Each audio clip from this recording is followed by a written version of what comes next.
हरे कृष्णा। तो आज का हमारा जो टॉपिक है वो है नियंता एवं सर्वेश्वर कृष्ण। तो ईशोपनिषद है हमारे पास में, उसमें ईश जो शब्द है उसका उपयोग पूर्ण पुरुषोत्तम भगवान का वर्णन करने के लिए हुआ है। तो भगवान का हम जब एक्सप्लेनेशन करते हैं तो वो कहाँ हुआ है? ईशोपनिषद में हुआ है। और ईश का अर्थ है नियंता, मतलब नियंत्रित करना। तो अब कोई ये कहता है कि मैं सबको नियंत्रित करता हूँ, या मैं भगवान हूँ, या मैं सर्वे सर्वा हूँ।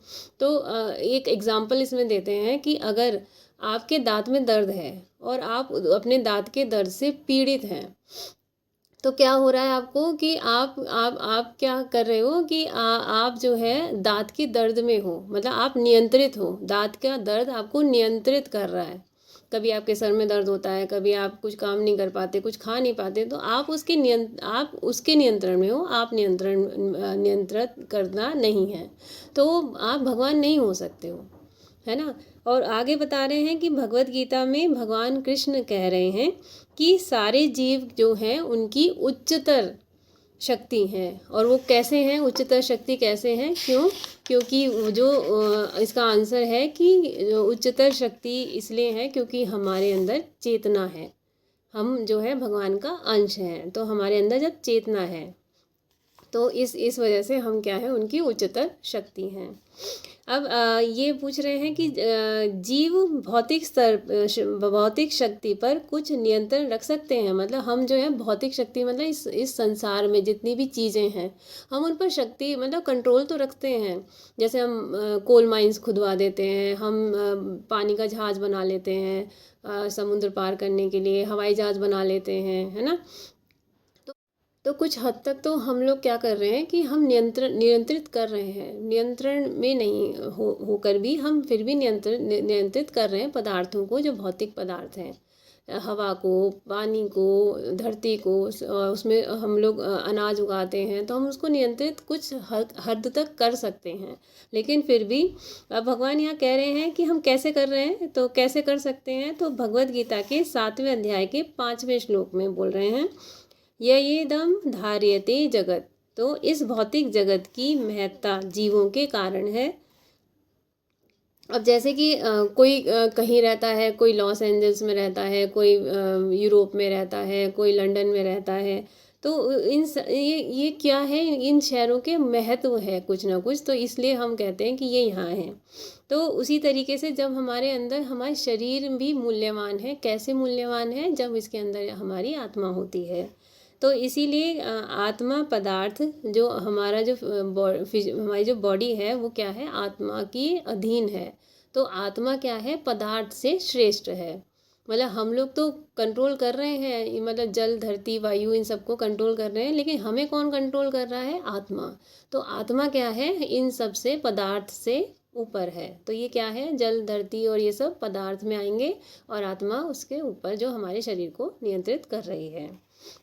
आगे बता रहे हैं कि ये सब हमें कैसे पता चलेगा? तो भक्त बताता है, तुम पदार्थ से श्रेष्ठ हो किंतु तुम कृष्ण के अधीन हो। यहाँ पे बताया जा रहा है कि हम जो है, अब एक क्वेश्चन आता है, यह बुद्धि कहाँ? अब ये सब हमें ऐसा करने की, नियंत्रित करने की, नियंत्रण को, अपने हर चीज़ को नियंत्रण करने की हमारे अंदर बुद्धि कहाँ से आई है? तो ये सब हमें कौन देता है? कृष्ण देते हैं। और ये कहाँ बता रहे हैं? वो भगवत गीता के 15वें। तो ये सब हमें कहाँ बताया जा रहा है? भगवत गीता के 15वें अध्याय के 15वें श्लोक में हमें बताया जा रहा है। क्या बोल रहे हैं? सर्वस्य चाहं हृदि सन्निविष्टो मत्तः स्मृतिर्ज्ञानं पोहनं च वेदश्च सर्वैरहमेव वेद्यो वेदांत कृत वेद वेद चाहम। या भगवान कह रहे हैं कि मैं ही सबको बुद्धि, स्मृति, ज्ञान देता हूँ और विस्मृति भी देता हूँ, जिससे कि आपको याद रहता है, भूल जाना और ज्ञान किसी चीज़ को, कि ये चीज़ क्या है क्या नहीं है, इस चीज़ का भी ज्ञान कौन देता है? भगवान। और भगवान ही वेदों को संकलन करता है, भगवान ने ही वेद बनाए हैं, ठीक है, और वही इसको सबको कंट्रोल करते हैं। तो वो खुद उन्होंने बताया है कि ये सब चीज़ें मैं आपको देता हूँ। तो ये जो क्वेश्चन था कि हमें ये बुद्धि कहाँ से आई कंट्रोल करने की, ये सब चीज़ें हमें भगवान ने दी है। क्यों दी है? क्योंकि हम उनकी उच्चतर शक्ति हैं। ठीक है। आगे हमें बता रहे हैं कि जैसे अब ये है कि आप थोड़ी देर तक के लिए पानी में तैर सकते हैं। आप मतलब जहाज़ जा सकता है कब, जब उसके अंदर पेट्रोल या जो भी चीज़ें डलती हैं, ईंधन होगा। आपका जो जहाज़ है वायुयान, वो तब तक उड़ सकता है जब उसके अंदर पेट्रोल होगा। आपकी कार जब तक चल सकती है जब तक उसके अंदर पेट्रोल या इलेक्ट्रिसिटी से जो भी चल रहा है वो सब होगा, डीजल होगा, है ना। तो ये सब चीज़ें तब तक चल रही हैं, लेकिन हमारी जो पृथ्वी है वो अभी एक अपने एक हवा में तैर रही है। आपने देखा होगा वायु में तैर रहे हैं सारे जितने भी नक्षत्र हैं, जितने भी ग्रह हैं, वो सब अपनी अपनी धुरी पे, और कहीं से हिलते नहीं, कहीं कुछ गिरते नहीं, अपनी अपनी ही जगह पे घूमते रहते हैं, रोटेट होते हैं। तो इनको भी तो कोई ना कोई घुमा रहा होगा। जैसे कि अब गाड़ी को चलाने के लिए ड्राइवर को उसके अंदर बैठना पड़ता है, जैसे कि हवाई जहाज़ को चलाने के लिए हवाई जहाज़ के जो पायलट को अंदर बैठना पड़ता है, उसी तरीके से हम हमें भी भगवान अगर पृथ्वी और ये जितने भी ग्रह हैं इनको कंट्रोल कर रहे हैं, तो उनको भी इसके अंदर आना पड़ेगा। वो भी हर जगह में आसीन होते हैं। वो भी जैसे पायलट, ये ड्राइवर या फिर कंडक्टर जितने भी होते हैं, ये किसी चीज़ को चलाने के लिए है ना क्या करते हैं, उसके अंदर जाके ड्राइवर की सीट पे बैठते हैं। उसी तरह से भगवान भी इन सारे नक्षत्रों को वायु में तैराने के लिए, सब चीज़ें वायु में तैर रही हैं। कोई कह सकता है ये ग्रेविटेशनल फोर्स, लेकिन कहाँ से आई है ग्रेविटेशनल फोर्स, है ना। तो इसके लिए भगवान उसके अंदर प्रवेश करते हैं। एक क्वेश्चन है, क्या यह संभव है कि यह विशाल पृथ्वी अपने आप तैर रही है? नहीं। भगवान कृष्ण भगवद गीता के 15वें अध्याय के 13वें श्लोक में कहते हैं, घोषित कर रहे हैं, क्या घोषित कर रहे हैं? मैं भौतिक लोकों में प्रवेश करता हूँ और उन्हें ऊपर तैरने देता हूँ, है ना। जिस तरह हवाई जहाज को उड़ाने के लिए पायलट को उसमें प्रवेश करना पड़ता है, उसी तरह पृथ्वी को तैरती रखने के लिए कृष्ण को भीतर प्रविष्ट होना पड़ता है। अब इसके अंदर आगे बता रहे हैं, क्या बता रहे हैं कि ईश्वर का दर्शन, कोई कहता है कि हमें ईश्वर का दर्शन कराओ, साक्षात ईश्वर का दर्शन कराओ। तो पहली बात तो ये कि हमारी जो इंद्रियां हैं वो अपूर्ण हैं, है ना। हम क्या है, पूर्ण नहीं हैं। और हम लोग के अंदर क्या है, धोखा देने की प्रवृत्ति रहती है ना। हम निम्न श्रेणी के, मतलब जो ये बोल रहे हैं ना हमें साक्षात दर्शन कराओ, तो वो निम्न श्रेणी के हैं, क्योंकि हमारी इंद्रियां अपूर्ण हैं और हम में त्रुटियों करने की संभावना रहती है। अब इसका एग्जाम्पल है, जैसे कि हम कोई भी चीज़ जो है बिना टेलीस्कोप के नहीं देख सकते, है ना। तो हम हमारी आंखें होते हुए भी नहीं देख सकते। तो हम भगवान जो नियंता हैं उनकी चीज़ों, तो यहाँ बता रहे हैं कि वह आपको, अगर आपको जैसे सोना चाहिए, तो सोना सोना के बारे में आपको कुछ पता तो होना चाहिए। आप लोहे की दुकान में जाके आप कहते हो कि मुझे सोने की कोई चीज़ दे दो, सोने का टुकड़ा दे दो, तो अगर आपको नहीं पता तो वो आपको क्या बेवकूफ़ बना देगा और आपको लोहे का टुकड़ा दे देगा। तो अगर ऐसे ही आपको अगर भगवान के बारे में जानना है, तो भगवान के बारे में आपको भगवान के दर्शन करना है, तो आपको उनके बारे में कुछ तो, उनके गुण रूप लीलाओं के बारे में पता होना चाहिए ना। तो तभी तो आप उनको बता सकेंगे कि हाँ ये भगवान है।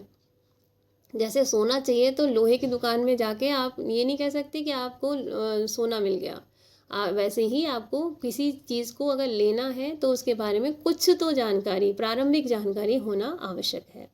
और ये सब जानकारी आपको कैसे मिल सकती है?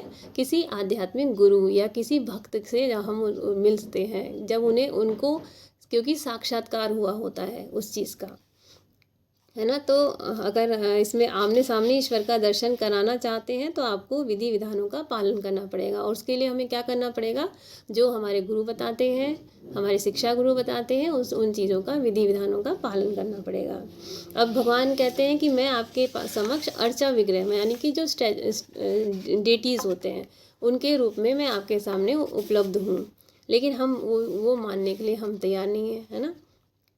तो ये आगे बता रहे हैं, ईश्वर को समझने की शक्ति, ना ही उनका मार्गदर्शन कोई ऐसा व्यक्ति करता है जो उन्हें ईश्वर को समझ सके। मतलब हमें क्या करना है? गुरु के शरण में जाना है, तभी हम भगवान को समझ सकते हैं। तो यदि मैं ईश्वर को अपनी सेवा से प्रसन्न कर सकूं, है ना। अब ये इन सबको हम कैसे करेंगे? कोई चीज़ हमें पानी है तो हमें उसके लिए सेवा करनी पड़ती है।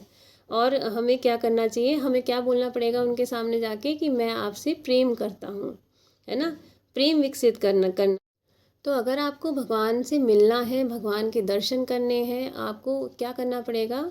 आपको विधि-विधानों का पालन करते हुए भगवान के समक्ष, डेटीज़ के समक्ष जाकर बोलना पड़ेगा कि भगवान, और आपको कुछ प्रारंभिक जानकारी लेनी पड़ेगी और बोलना पड़ेगा, भगवान मैं आपसे प्रेम करता हूँ। मैं आपने मुझे इतनी सुंदर वस्तुएँ रहने के लिए दी हैं, उस उनका मैं प्रयोग कर रहा हूँ, तो मुझे आप आपने मैं आप मेरी माँग पूर्ति करते हैं। या और एक चीज़ का हमें हमेशा ध्यान रखना है कि हमें देन-लेन नहीं करना है भगवान से कि भगवान आप मेरा ये कराएँगे तो मैं ऐसा करूँगा, ये कराएँगे।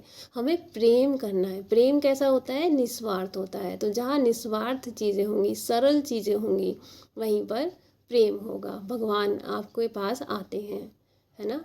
हरे कृष्णा। होप सो आपको समझ में आया होगा कि मैं इसमें भगवान के बारे में बता रहे हैं कि हर चीज़ भगवान नियंत्रित करते हैं, भगवान ही नियंता है। हरे कृष्णा।